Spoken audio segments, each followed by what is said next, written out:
atuais? Quantas vezes nós estamos na igreja, quantas vezes nós estamos vindo culto após culto, ouvindo palavra após palavra, e muitas vezes o nosso coração está mole ou está duro? Duro.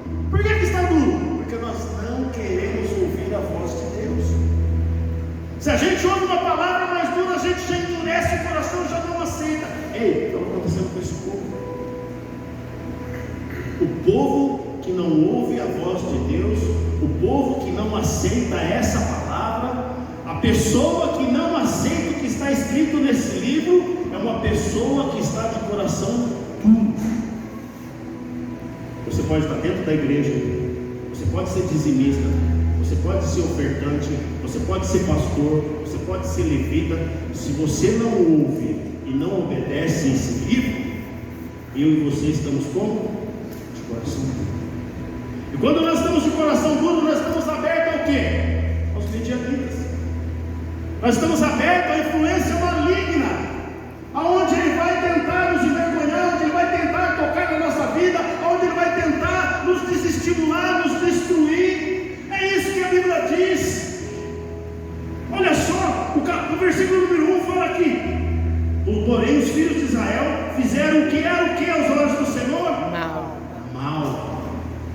Sabe o que é isso, irmão? Pecado. Como que está a nossa vida? Como que nós estamos na nossa caminhada? Aquilo que eu estou fazendo, irmãos, como eu falei aqui, eu posso subir aqui, fazer sapatinho de fogo, eu posso sapatear, eu posso falar línguas estranhas, eu posso cantar corinho de fogo, mas se eu não estiver fazendo o que agrada o coração de Deus, eu estou com o coração duro. Porque não é o que eu faço, não é o que eu falo, é aquilo que eu vivo no dia a dia. E a Bíblia diz que o povo fizeram o que era mal. Pecado escondido, pecado guardado, insubmissão àquilo que Deus manda fazer. E a Bíblia diz que o castigo disso foram 7 anos de vergonha, 7 anos de opressão, 7 anos de dificuldade. Não houve guerra. Versículo número 6 diz assim o texto: e assim Israel se enfraqueceu, tanto com a presença dos medianitas, que os filhos de Israel clamaram ao Senhor. Olha o que aconteceu. Não foi guerra, não foi batalha. A presença dos medianitas era tão opressora, que fez com que o povo se enfraquecesse. Irmãos, nós estamos vindo dia após dia na igreja, nós estamos buscando Deus. E se nós não consertarmos a nossa vida, se nós continuarmos em pecado, as coisas não vão acontecer. A gente vai continuar fraco estando na igreja, a gente vai continuar fraco estando no monte, a gente vai continuar fraco dizimando, a gente vai continuar se sentindo oprimido. Por quê? Porque o nosso coração muitas vezes está endurecido e nós estamos fazendo aquilo que é mal perante Deus. É isso que estava acontecendo com o povo de Israel. A opressão dos medianitas trouxe para eles uma fraqueza. Mas Paulo ele fala em 2 Coríntios, capítulo número 12, ele fala uma coisa maravilhosa para ele: quando eu estou fraco, estou forte. É aí que eu estou forte. Quer dizer o quê? E quando eu estou fraco, eu tenho que reconhecer que não sou eu. Porque não adianta eu berrar, não adianta eu gritar, não adianta eu sapatear. Eu tenho que fazer o que o povo entendeu. Eles reconheceram que durante 7 anos eles estavam debaixo de uma opressão e eles estavam em pecado. E a Bíblia diz no versículo número 6 que eles fizeram o quê? Eles levantaram A fraqueza faz parte da nossa vida, o cansaço faz parte da nossa vida, o desânimo faz parte da nossa vida. Porque, irmãos, você ser oprimido pelo diabo é terrível. A Bíblia diz que ele está ao nosso redor. Ele não pode nos livrar. E a Bíblia diz em 2 Pedro, capítulo 5, que ele ruge como leão. Ele é leão? Não. Mas se nós estamos fracos, qual é a visão que nós vamos ter do nosso inimigo? Leão. Era essa visão que o povo estava tendo dos medianitas. Era essa visão que o povo estava tendo dos opressores dele. Então, irmão, eu e você, se nós quisermos ter vitória, se nós quisermos entrar esse mês de fevereiro, se nós quisermos esse ano de 2023 ter vitória, nós precisamos consertar e analisar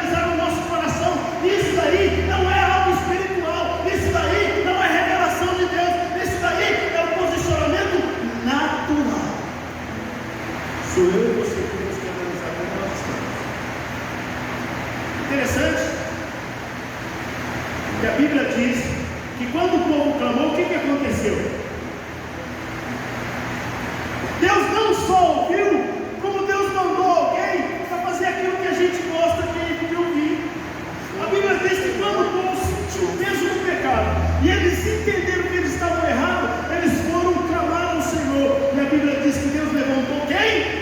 O profeta. Aqui. E o profeta fez algo que a gente gosta de ouvir.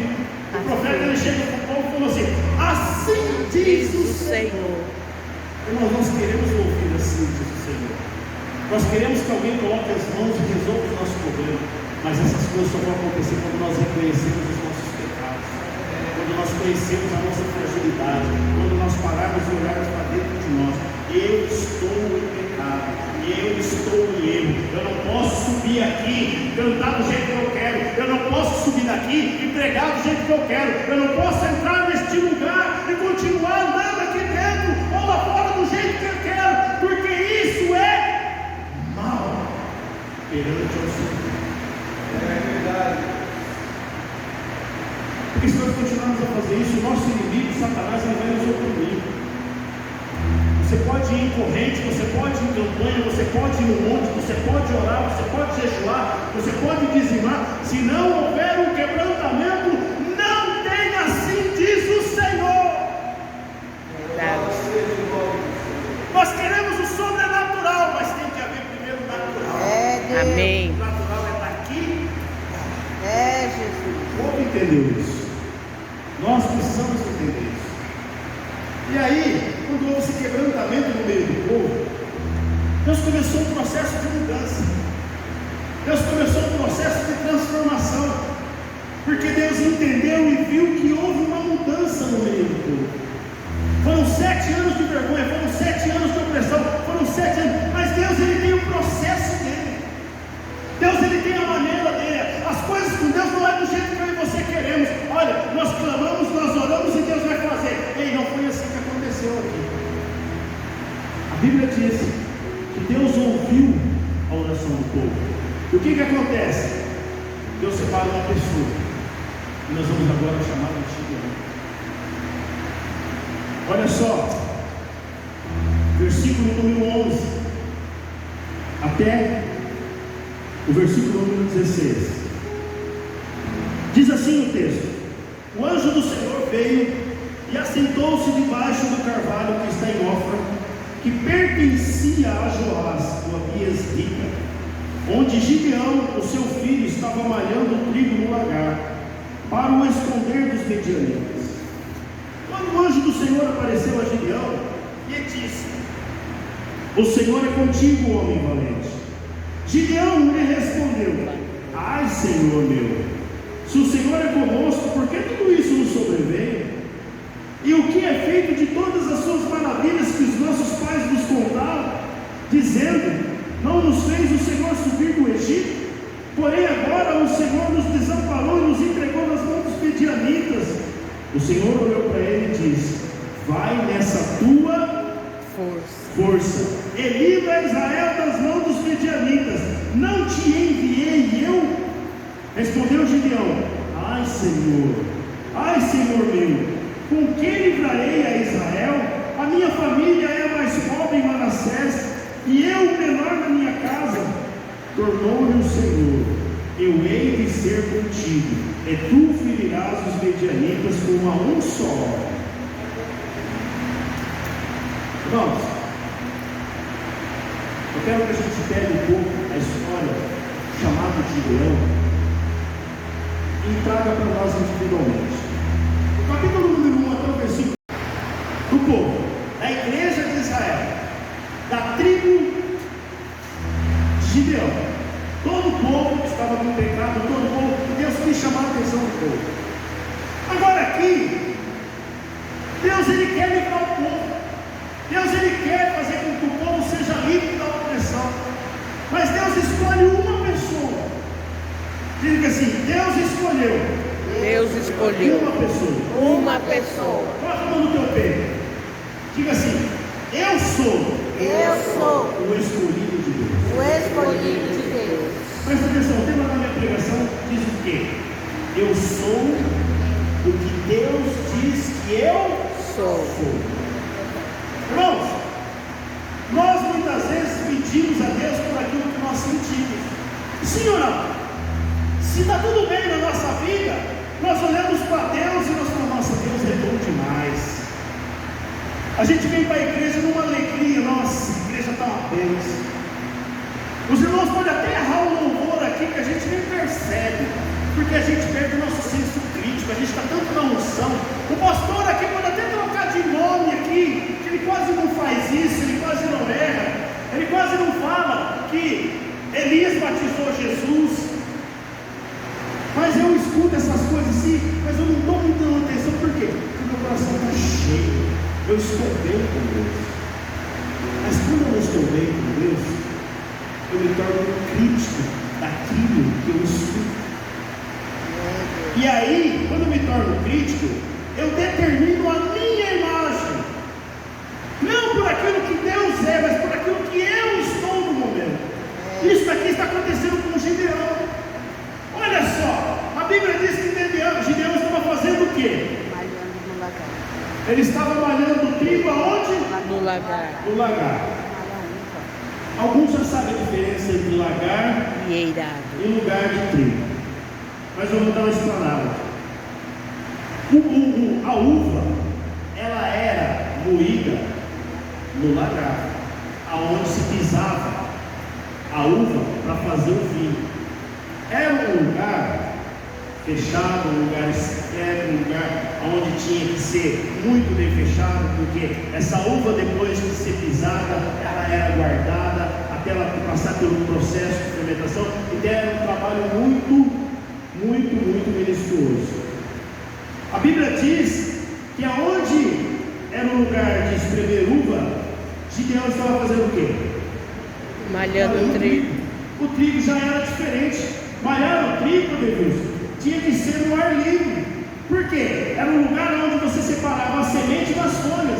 Então tinha que ter vento, tinha que ter um boi arando, uma pedra passava em cima do trigo, e conforme a pedra passava em cima do trigo, separava a folha do trigo. E ali você sabia o que era joio e o que era trigo. Mas Gideão, ele estava com medo, e ele fez o quê? Ele usou uma estratégia, e não é errado usar estratégia. Ele usou uma estratégia para enganar os medianitas. Mas a estratégia que Gideão usou não era uma estratégia porque ele tinha um meio, não era um meio para um fim. A estratégia que Gideão usou era porque ele estava com medo. Irmão, Uma fuga. estratégia é necessário e é bom, é importante para nós. Nós estamos falando aqui na igreja, nós estamos no mês de fevereiro com uma estratégia. Mas a estratégia na nossa vida, ela tem que ser um meio para um fim, que é a glória de Deus. Mas muitas vezes nós usamos estratégias para fazer aquilo que nós estamos com medo de fazer, para nos omitirmos de irmos e fazer aquilo que é o nosso papel fazer. Era isso que Gideão estava fazendo. Gideão não queria lutar. Gideão estava com medo de brigar com os medianitas. Gideão, ele fez uma autoimagem dele de coitadinho.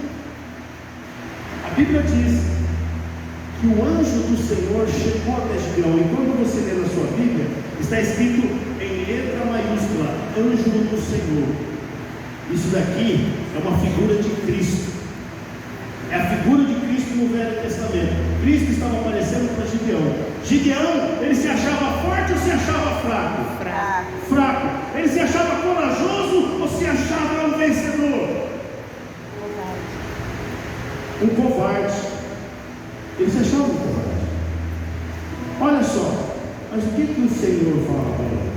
Varão valoroso. Gideão, homem Valoroso. e corajoso. Irmãos, por mais que eu e você muitas vezes passemos por situações adversas, que faz com que os nossos olhos criem uma imagem negativa de nós mesmos, Deus, Ele não olha para a nossa imagem negativa. Deus, Ele vê coisas que nem eu e você vemos, porque os olhos de Deus são espirituais, os nossos olhos são carnais. Então Deus, Ele começou um processo de libertação do povo. O povo se arrependeu, Deus começou a manifestar a glória que Deus estava trabalhando na vida do povo, Deus também queria trabalhar na vida daquele homem. Por quê? O sentimento que os medianitas fizeram, tanto era para com o povo como para aquele homem de Deus. Os dois estavam com medo, os dois estavam covardados, os dois estavam com a autoimagem baixa.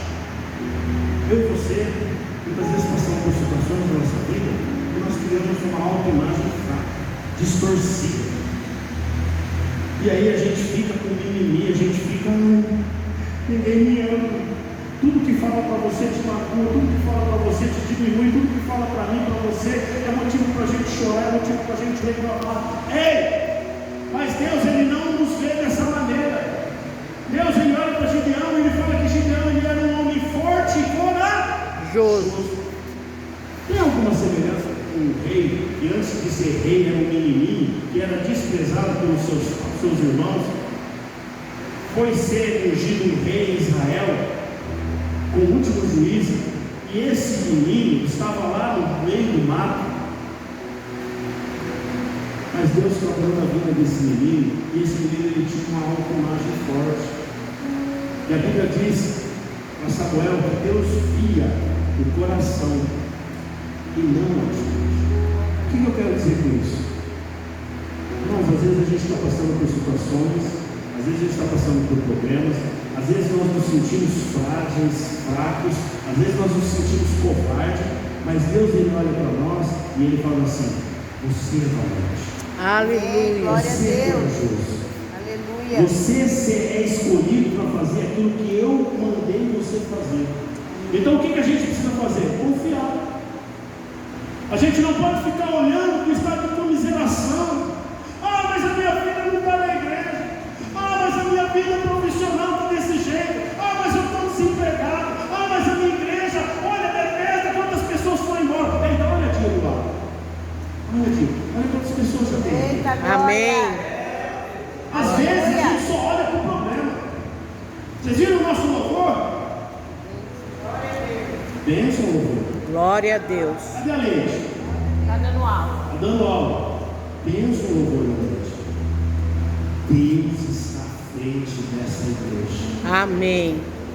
Mas nós precisamos parar com a síndrome